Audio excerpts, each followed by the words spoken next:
I was told he was asked to give a speech on his signature policies, but he's not speaking. He is too smug, too self-absorbed, and too economically illiterate to know anything.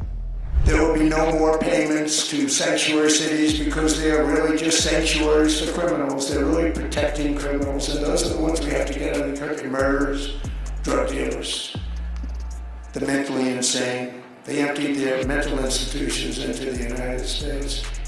And despite that, we have the lowest crime numbers that we've ever had in the history of the country. Like and subscribe to the channel. Hit the bell to get notifications anytime I go live or make a video. Make sure you still subscribe to this channel, like this video, comment on this video, share this video.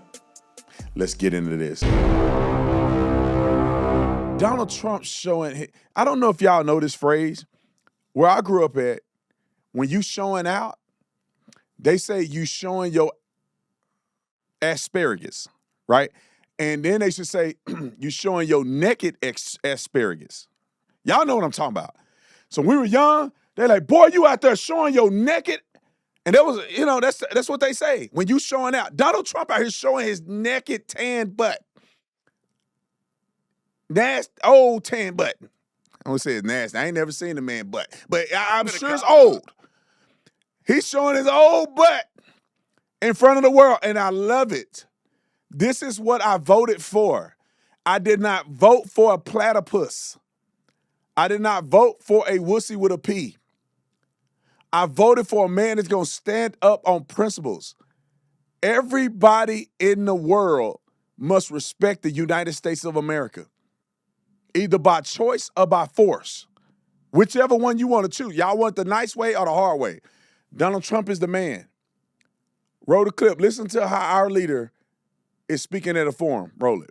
Homeownership has always been a symbol of health and vigor of American society, but that goal fell out of reach for millions Time out. and millions of I people. want to make sure I frame it. I'm sorry I didn't tell y'all what the clip is about. So this clip is about Donald Trump addressing the homeownership issue, and that these big major investment firms and some of these companies that got a lot of money, they are buying up single family homes, which I think, and I'm all for capitalism, but that's not right. Single family homes are not made for investments. Single family homes are made for people to live in them, right?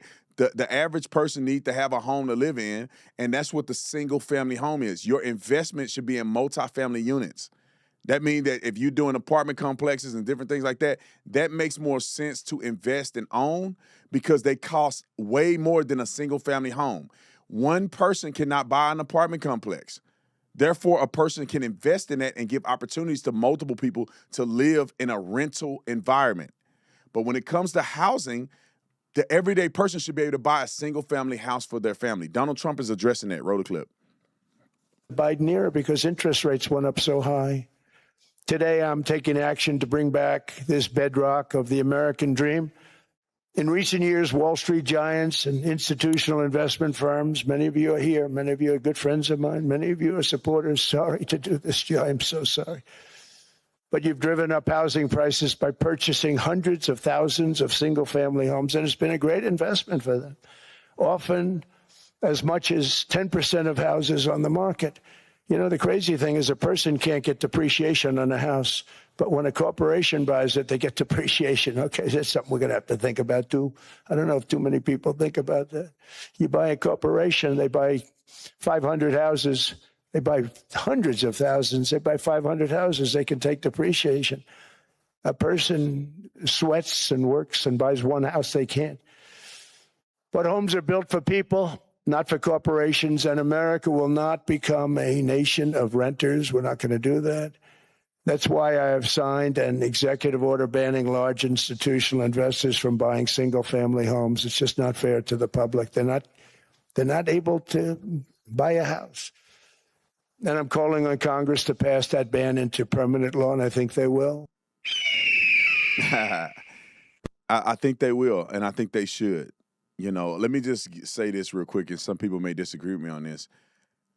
High net worth people or people that make a lot of money, renting is not the same as the average American. The average American should be purchasing a home. An average American should have something that they can pass down to their children. When you're a high net worth person, home ownership is less of a reality and less of a priority because you have the resources to own real estate and all this other stuff that you rent out to other people and make money off of. And you also have the ability to move and go from here to here and there to there, and you can buy multiple houses. That's not like high net worth people, that's not a real issue for them. You know, do you think Elon Musk owns a house? He might. Where does Donald Trump live? Donald Trump don't have a house. He live in Mar-a-Lago. He owns real estate. That's an entire investment portfolio. Like people that are high net worth can leverage their money to own places and then leverage that to pay for where they live. So, but the average person should be able to buy a home because it's a good investment to pass down from generation to generation to generation. I'm telling you guys right now, I have not tasted a bourbon like this ever in my life. We went through rounds and rounds and rounds and rounds of making sure the taste was right, making sure it was perfect. And I'm telling you, and when you get it and you try it, you will be able to give us a review and let me know if I'm lying. I have never had a bourbon this smooth with this much character that didn't cost hundreds of dollars. So we took a while to produce it. We took a while to get the taste right, but it's on point. Verdict, guilty, which is a straight 6-year aged, or you get not guilty with a hint of brown sugar in it. The best bourbon that I've ever tasted. So make sure if you're interested, go on. You must be 21 and over, obviously, but you make sure you drink responsibly. We don't do the irresponsible drinking. We don't do the drinking to get drunk and intoxicated. We do the fine dining experience when it comes to bourbon, all right? So all you got to do is go to verdictreservespirits.com, verdictreservespirits.com. We'll put the link in the description section. People are already just going ham. I mean, hundreds of people have already pre-ordered. Should be available later this month. We'll start shipping them out. But I'm telling you, the best on the market, and it's $59.99. I could talk about this the whole show. But y'all go get you some Verdict and let me know which one you like the most, the guilty or not guilty. All right, let's get to the next clip where Donald Trump is finna go even harder. Which one is this one? I think I'm at 103. And he's getting on their head about taking advantage of us. Roll the clip. That the United States is keeping the whole world afloat. Many places, I could give you 6, 7 places just in the people in this little area. I know every one of them. They're looking down. They don't want to see me and they don't want to stare me in the eyes. But they're taking advantage of, everybody took advantage of the United States. But I've been very fair, and I gave them a tariff, and it was fine. But I realized that without us, it's not Switzerland anymore. Without us, it's not any of the countries that are represented here. And we want to work with the countries. We want to work with them. We're not looking to destroy them. I love that. Next clip. Let's go to the next clip. Donald Trump speaking about Greenland. Roll the clip. We saw this in World War II when Denmark fell to Germany after just 6 hours of fighting and was totally unable to defend either itself or Greenland. So the United States was then compelled, we did it, we felt an obligation to do it, to send our own forces to hold the Greenland territory. And hold it we did, at great cost and expense. They didn't have a chance of getting on it, and they tried. Denmark knows that. We literally set up bases on Greenland for Denmark. We fought for Denmark. We weren't fighting for anyone else. We were fighting to save it for Denmark. Big, beautiful piece of ice. It's hard to call it land. It's a big piece of ice. But we saved Greenland and successfully prevented our enemies from gaining a foothold in our hemisphere. So we did it for ourselves also. And then after the war, which we won it big. Without us, right now, you'd all be speaking German and a little Japanese, perhaps. After the war, we gave Greenland back to Denmark. How stupid were we to do that? But we did it. but we gave it back. But how ungrateful are they now? Oh, dudes in their pen and their pants, man. I'm telling you, because all the other presidents out there just saying what you want to hear. Tell the truth and shame the devil. Now, this is the Canadian Prime Minister, which these dudes are filled with soy. I don't know if it's something in the water in Canada. Like, there's only like a handful of people in Canada that got enough fortitude to do anything. I'm just being honest. Like, some of my friends that are Canadians, they're like the only ones. I go to Canada and it's just milquetoast. It's just betas everywhere. It's Priuses, it's Prius driving betas everywhere in Canada. Canada is beautiful. Well, I haven't been all over Canada, but I've been to British Columbia. I think that's the only place I've been to in Canada. I heard there's other places in Canada that are extremely conservative. One other territory. I forget the name of it. Alberta. And everywhere else is full of leftist nut jobs. And then they got propaganda media that's telling them that America is what it is. These people, I'm not trying to blame every Canadian. All the Canadians that I personally know are all good people. But it's just, they weak. They ain't built like us. I don't know if it's the grit and the wars that we fought and just the American spirit that makes us a little more gritty. But Canadians are soft. And this guy's an example of it. Remember Trudeau? That dude was softer than a marshmallow on a wet paper towel. Now look at this fool. And Donald Trump gonna get on his head in a minute. Roll the clip. We stand firmly with Greenland and Denmark and fully support their unique right to determine Greenland's future. Shut up, you wuss. Come on, Trump, go get him next. Show him we ain't playing. We'll take your whole country. Our commitment to NATO's Article 5 is unwavering. So we're working with our NATO allies, including the Nordic-Baltic Gate, to further secure the alliance's northern and western flanks, including through Canada's unprecedented investments in over-the-horizon radar, in submarines, in aircraft, and boots on the ground, boots on the ice. Canada strongly opposes tariffs over Greenland and calls for focused talks to achieve our shared objectives of security and prosperity in the Arctic. You know how stupid this guy sound? If Russia came barreling through there, what are y'all gonna do, Canada? If China came barreling through there, what are y'all gonna do without America?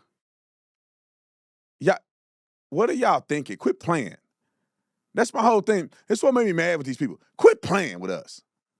Y'all know y'all ain't got nothing. If it wasn't for America, y'all wouldn't exist. You know what I'm saying? It's like the ungrateful people.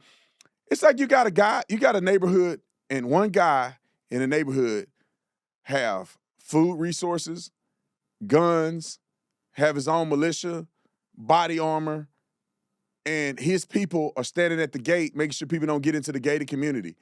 All of the money and resources is coming from this one house.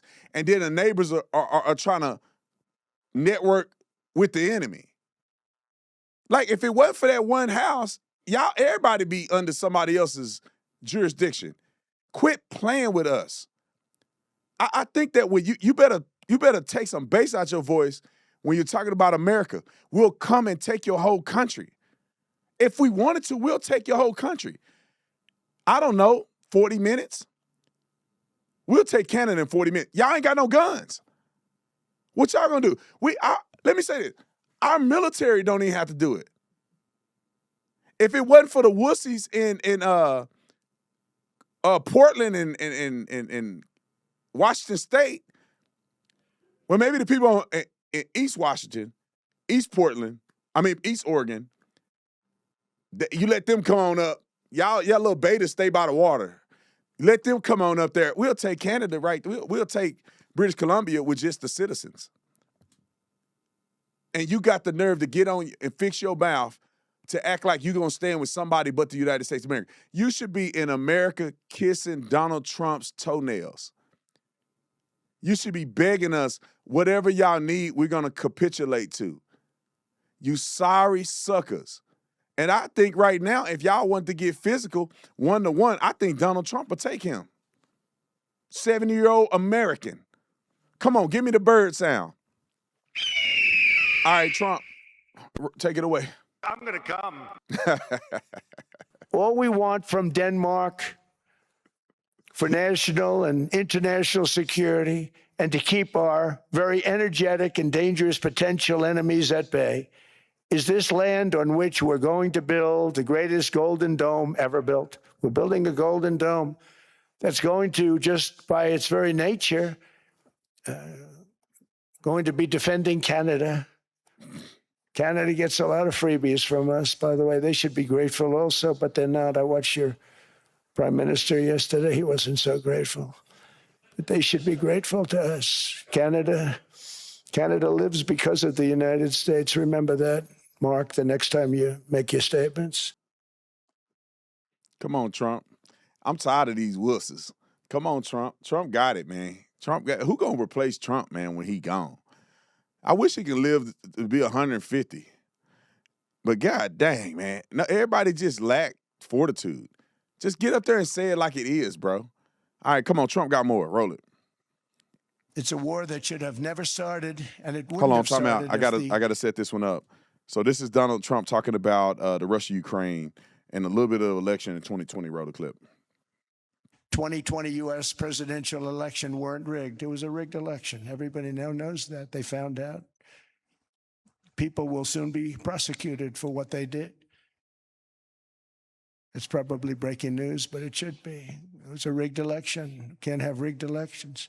You need strong borders, strong elections, and ideally a good press. I always say it. Strong borders, strong elections, free, fair elections, and a fair media. The media is terrible. It's very crooked. It's very biased, terrible.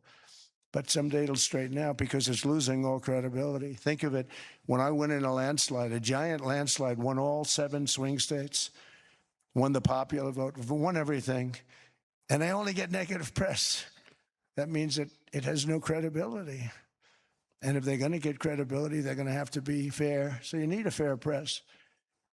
But you also need those other elements. And I inherited a terrible, terrible situation. If you look, the border was open. The inflation was raging. Everything was bad with the United States when I came into office. But I also inherited a mess with Ukraine and Russia, something that would have never happened. And I know Putin very well. He and I would discuss Ukraine. It was the apple of his eye, but he wasn't going to do anything. I said, Vladimir, you're not doing it. He would never have done it. It was terrible what happened. I could see it happening, too. After I left, I could see it happening. Did y'all notice that? With your dumb auntie and them sitting there crying and won't let you see your nephew and them because they drunk on Trump derangement syndrome. Do you not realize that Russia didn't invade Ukraine or whatever you would call that situation when Trump was in office? Don't you find it interesting after Kamala knee-pad Harris that went horizontal to go vertical in her career, when she went over to talk to Putin after she left, they invaded Ukraine? That's because they knew these people weren't going to do nothing. They're just politicians stealing money from people, telling you the rich man they're going to pay your light bills, and when they ain't got no plan of action for you. Now, look at Donald Trump just ragging Gavin Newsom. And to be honest, Gavin Newsom, you can see his face in this thing. Gavin Newsom sitting in the corner over there looking like a coward. Roll the clip. We're going to help the people in California. We want to have no crime. I know Gavin was here. I used to get along so great with Gavin when I was president. Gavin's a good guy. And we're going to, if he needed it, I would do it in a heartbeat. I'd love to see. We did help them a lot in Los Angeles, a lot with the early in my term when they had some problems. But we would love to do it. I would say this, if I were a Democrat governor or whatever, I would call up Trump. I'd say, come on in, make us look good. Because we're cutting crime down to nothing. And we're taking people out, career criminals, who are only going to do bad things, and we're bringing them back to their countries. But where we've done it, it's been amazing. And we have a capacity to do it at much greater levels. We're cutting illegal aliens off welfare and other government benefits, and I've directed that starting immediately, There will be no more payments to sanctuary cities because they are really just sanctuaries for criminals. They're really protecting criminals, and those are the ones we have to get out of the country. Murderers, drug dealers, the mentally insane. They emptied their mental institutions into the United States. And despite that, we have the lowest crime numbers that we've ever had in the history of the country. Just came out. Now, instead of this fool, Mr. Snake Oil Salesman himself slithering around, instead of him putting his head down and shaking his head and doing all that foolery, dude, why don't you just work with Donald Trump? Don't you want your state to be better? Like these dudes walk around with blindfolds on. People are leaving California. I would live in California if it wasn't a mess. I'm not gonna lie, I'll move right to Orange County. Be in what's my favorite place in Orange County? Newport Beach. I'll be at the Pendry, smoking cigars, sipping a little Verdict. Instead, and I love Arizona, but like that weather you can't beat that weather. Right off the water. And they do it right in Orange County. The streets are all clean, it's safe and all that. I'd go over there. There'd be so much industry in Orange County. Everybody would be in Orange County, to be honest. But nobody want to pay them crazy taxes. So what do? I live in Arizona, in a beautiful Arizona, which I love the desert. This is one of the greatest places to live. Every climate is in Arizona. But anyway, I can go down and live. I could be an advocate. Have you ever been to Sedona? Okay. Have you ever skied in Flagstaff? Okay. I just want to know, if you ain't never heard them, have you ever been to the Grand Canyon? You see that? You can't find that anywhere else. You go out here, look at these mountains right here. Beautiful. You can't find that anywhere else. Wildlife, everything. All right. Let's go to another clip. And this is Scott Beeson. Is it Beeson?